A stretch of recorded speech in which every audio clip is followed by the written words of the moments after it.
السلام علیکم ورحمۃ اللہ وبرکاتہ ان الحمد للہ والصلاة والسلام علی سید الانبیاء وعلی آلہ وصحبہ اجمعین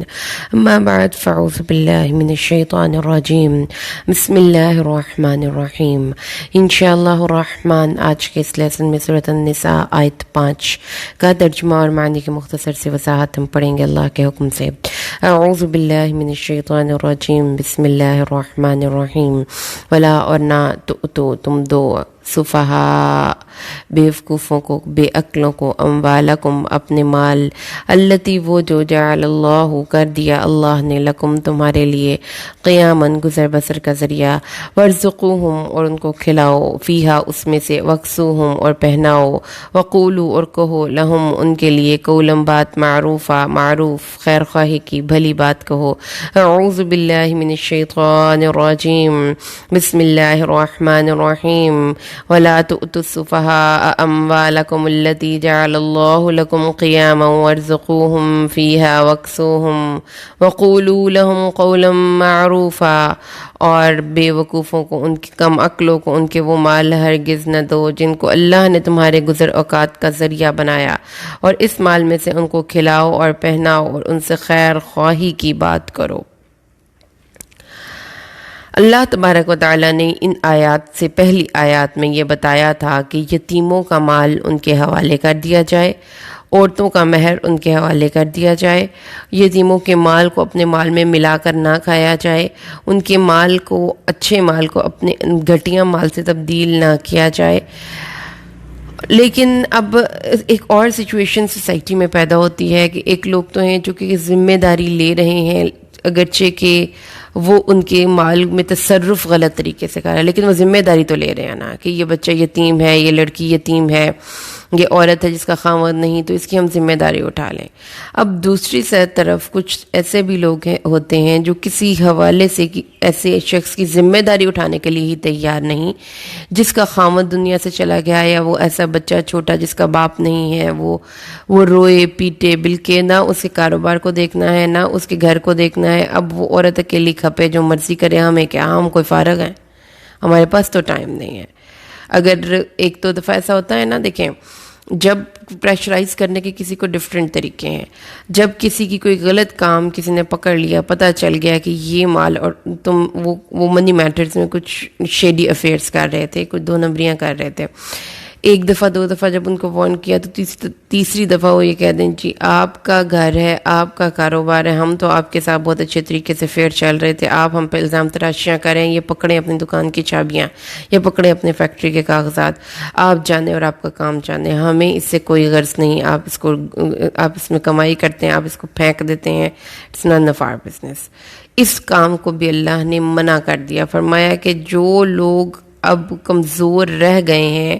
ان کا ہاتھ پکڑنا تمہیں پڑے گا ہی پڑے گا، اور ذمہ داری ان کی اٹھانی ہی پڑے گی، اور اس کو انصاف کے ساتھ ان کے اوپر خرچ کرنا ہی پڑے گا۔ اب کوئی تمہارے پاس چوائس نہیں ہے اس طرح سے کہ تم اس بیوہ عورت کو یا اس کے یتیم بچوں کو بغیر کسی سہارے کے چھوڑ دو، تو جو اس کے مرنے کے بعد جو بھی اس کے سرپرست یا ولی ہیں، جو اس لڑکی کے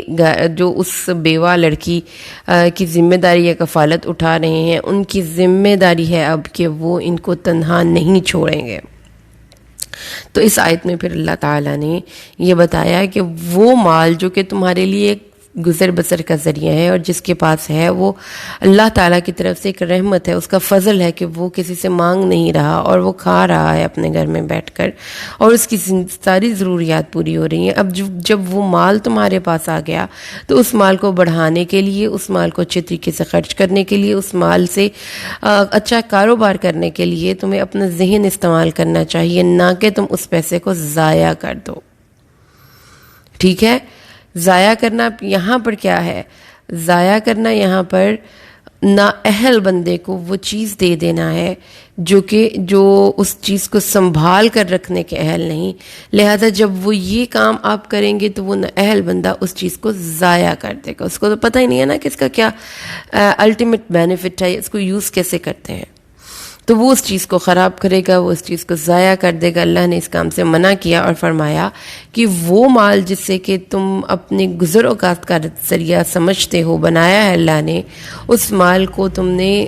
وائزلی یوز کرنا ہے، وائزلی پلان کرنا ہے، اور اس کے ساتھ ان کو بھی فائدہ پہنچانا ہے جو جن کے رأس المال ہے، جو مال کے اصل مالک ہیں، لیکن ابھی ان کے پاس اب اتنی ٹریننگ نہیں، یا وہ اتنے چالاک نہیں، یا وہ اتنے عقل مند نہیں کہ وہ اپنے مال کے منی میٹرز کے حساب سے بہت اچھے طریقے سے چیزوں کو لے کر چل سکیں۔ لہٰذا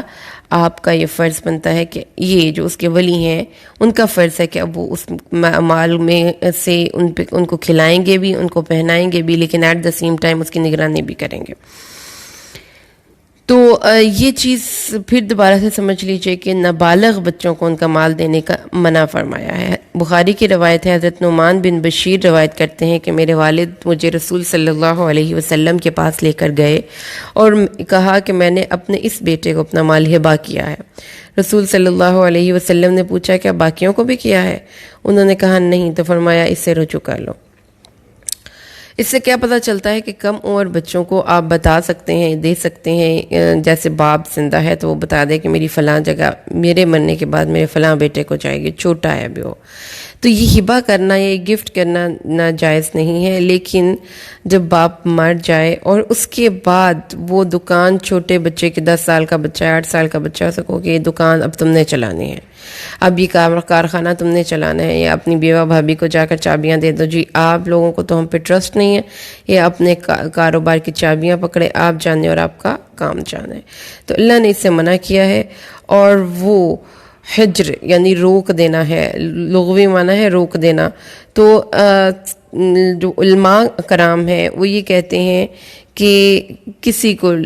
کوئی ایسا بندہ جو کہ کسی ایسی جگہ پر یا عہدے پر ایسے کام کر رہا ہو جو کہ اس جگہ پر کا اہل نہیں ہے، تو اس کو اس کام سے روک دینا چاہیے، یہ بھی شریعت کا حکم ہے۔ مثال کے طور پر آپ کوئی ایسا کمپاؤنڈر ہے جو ڈاکٹر بن کے بیٹھا ہوا ہے تو اس کا لائسنس منسوخ کر کے اس کو بند کرنا چاہیے، کیونکہ اس سے لوگوں کی زندگیاں خراب ہوتی ہیں۔ اسی طریقے سے کوئی عالم دین نہیں اور وہ لوگوں کو فتوے دے رہا ہے تو اس کو اس کام سے روکنا چاہیے، کیونکہ اس سے لوگوں کا ایمان خراب ہوگا۔ اسی طریقے سے اگر کوئی شخص کسی ایک خاص فیلڈ میں کمپیٹنٹ نہیں ہے اور وہ یہ شو کر رہا ہے کہ میں کر سکتا ہوں، جیسا کہ اگر اس کا دوسرا اس آیت کا رخ کیا ہوگا کہ بیوہ کہے جی دے دے مجھے میرے پیسے، میں خود ہی دیکھ لوں گی، حالانکہ وہ اس قابل نہیں ہے۔ تو یہ چیز اللہ نے فرمایا ہے کہ مال ایک بڑی قیمتی چیز ہے، اس کو سنبھال کر استعمال کریں، اس کو اچھے کاروبار میں لگائیں، اس سے بینیفٹ لیں، اس کو کوشش کریں کہ کیسے یہ بڑھے، کیونکہ یہ بھی اللہ کی طرف سے ایک عطا ہے، ایک فضل و کرم ہے، اس کو ضائع کر دینا درست نہیں ہے۔ ٹھیک ہے، تو ہم نے آج کے سبق سے جو سیکھا اس کو ہم ریوائز کر کے اپنے سبق کو اینڈ کر دیتے ہیں کہ رسول صلی اللہ علیہ وسلم کے اوپر جو نازل شدہ قرآن ہے، اس میں اللہ نے اپنے ماننے والوں کو اس بات پر پابند کیا کہ جس بچے کا باپ دنیا سے چلا جائے، جس عورت کا خامند نہ ہو، اس عورت اور اس بچے کے پاس اگر کہ وارث نے، اس کے باپ یا شوہر نے کوئی جائیداد، کوئی رقم، کوئی دکان، کوئی کارخانہ، کوئی اس طرح سے چیز چھوڑی ہے، تو اس کے جو ورثاء یا سرپرست ہیں ان کو چاہیے کہ اس دکان کو اچھے طریقے سے رن کریں، اس میں کوئی ملازم رکھیں، کیسے بھی کریں، اس کو ضائع ہونے سے بچائیں۔ لیکن یہ نہیں کرنا کہ وہ مال ان سفہاء کے سپرد کر دیا جائے جن کو اس چیز کو ڈیل کرنا نہیں آتا۔ یہاں سے پھر ہم نے ایک اور اصول کی بات نکالی، وہ یہ تھی کہ امانت دار یعنی کہ وہ امانت اس وقت تک اس امانت دار کو نہیں لوٹانی چاہیے جب تک کہ وہ اس امانت کو مکمل طور پر حاصل کرنے اور اس کی تمام ذمہ داریاں ادا کرنے کے اہل نہ ہو جائے۔ اسی لیے رسول صلی اللہ علیہ وسلم نے قیامت کی نشانیوں میں سے ایک نشانی یہ بتائی ہے کہ جب امانتیں ضائع کر دی جائیں گی۔ صحابہ نے اس کا مطلب پوچھا تو آپ نے فرمایا کہ جب عہدے غیر نااہل لوگوں کے سپرد کر دیے جائیں گے تو قیامت کا انتظار کرو۔ تو اس کا مطلب یہ ہے کہ یہ ایک بہت ہی ناپسندیدہ فعل ہے کہ کوئی کام کسی ایسے بندے کے حوالے کر دیا جائے جو اس کام کو کرنے کی اہلیت نہیں رکھتا، جو اس کام کو کرنے کے لیے پراپرلی ٹرینڈ نہیں ہے، جس کی مینٹل گروتھ ابھی اتنی نہیں ہوئی، جس کو کہ ابھی فردر ٹریننگ کی ضرورت ہے، آپ وہ ذمہ داری اس ایسے بندے کو دے دیں۔ اللہ نے منع کیا ہے اس آیت سے کہ یہ ایک خاص کانٹیکس میں بھی اتری ہے آیت کہ یتیموں کے حقوق کی حفاظت اور بیواؤں کے حقوق کی حفاظت کا حکم دیا جا رہا ہے۔ ان کے مالوں کو بے مقصد ضائع ہونے سے بچانے کے لیے حکم دیا جا رہا ہے. لیکن اس سے جو ایک امپلائڈ میننگ ہے وہ یہ بھی نکلتا ہے کہ کوئی بھی ایک عہدہ، کوئی بھی ایک ذمہ داری اسی شخص کو دی جائے جو کہ اس ذمہ داری کو پورا کرنے کے مکمل طور پر اپنی جسمانی اور اپنی ذہنی صلاحیتوں کے حساب سے اہل ہو. اگر یہ نہیں ہوگا تو پھر وہ چیزیں، وہ امانتیں، وہ عہدے، وہ ذمہ داریاں جو کہ آپ نے ایسے لوگوں کو دی جو اس کو ادا کرنے کے اہل نہیں، تو وہ ان کو ضائع کر دیں گے، جو کہ اللہ نے منع کیا ہے. اور آخر میں پھر اللہ تعالیٰ نے ایٹیٹیوڈ کی اصلاح کی بھی بات کی کہ وَقُولُوا لَهُمْ قَوْلًا مَعْرُوفًا. بات کرنی ہے تو معروف کرنی ہے، جانی پہچانی اچھی بات کرنی ہے. کوئی ایسی بات نہیں کرنی جو کہ ان کی دل آزاری کا باعث ہو. یہ نہیں ہے کہ آپ ان پہ خرچ کر رہے ہیں، ان کا مال کو دیکھ رہے ہیں اور بعد میں ان کو باتیں بھی سنا رہے ہیں. یہ کام نہیں کرنا. تو اگر ہم قرآن کے اس حکم کے مطابق زندگی گزار لیتے ہیں تو یقین مانے کہ زندگی میں بہت سی باتیں سالو ہو جاتی ہیں خود بخود، منی میٹرز میں بھی، اور اگر آپ نے کسی کو جاب دینی ہے تو بھی، کہ آن میرٹ سلیکشن کریں. اور یہ میرٹ کیا ہے کہ وہ اس کام کو اس کام کو سر انجام دینے کی ذہنی جسمانی مکمل طور پر صلاحیت رکھتا ہو. تو اس صلاحیت کے لیول تک پہنچانے کے لیے بھی ان پہ خرچ کرنا ہے تاکہ وہ اس قابل ہو جائیں کہ وہ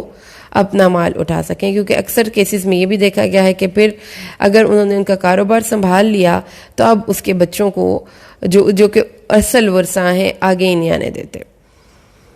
کہ نہ ان کو کچھ سمجھ آئے، نہ ان کو دکان کی کسی بات کا پتہ چلے، ہم مال کہاں سے لیتے ہیں، مال کہاں دیتے ہیں، یہ کہاں سے منڈی میں جا کر آپ پھل لیتے ہیں، کیا ہوتا ہے، کچھ نہیں بتانا.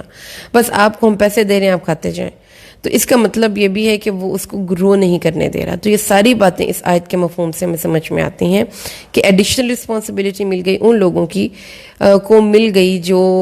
جن کے ارد گرد کوئی آدمی دنیا سے چلا گیا، جو گھر کا کمانے والا تھا، جو عقل مند تھا، جو گھر کے معاملات کو دیکھنے والا تھا. اب اس کے جانے کے بعد اس کی بیوہ اور اس کے بچوں کی کفالت کریں جب تک کہ وہ اس قابل نہ ہو جائیں کہ وہ اپنا مال خود لے سکیں. لیکن اس کو پھر اس قابل کرنا بھی آپ کی ذمہ داری ہے، اس کو پڑھانا، اس کو وہ تمام چیزوں رموز و اوقاف سکھانا. تو اگر مومنین اپنی زندگی میں اس طرح کی امانت داری لے آئیں، منی میٹرز میں خالی، تو وہ یقین مانے کہ اس دنیا کو بہت بڑا تحفہ ہوگا. یہ قرآن کے اگر اس حکم پہ ہی کوئی عمل کر لے. اللہ سے دعا کرتے ہیں اللہ ہمیں قرآن کو سمجھ کر پڑھنا اور اس پر عمل کرنا آسان کر دے. آمین. بارک اللہ لی ولکم فی القرآن الحکیم ونفعنی وإیاکم بالآیات والذکر الحکیم. السلام علیکم ورحمۃ اللہ وبرکاتہ.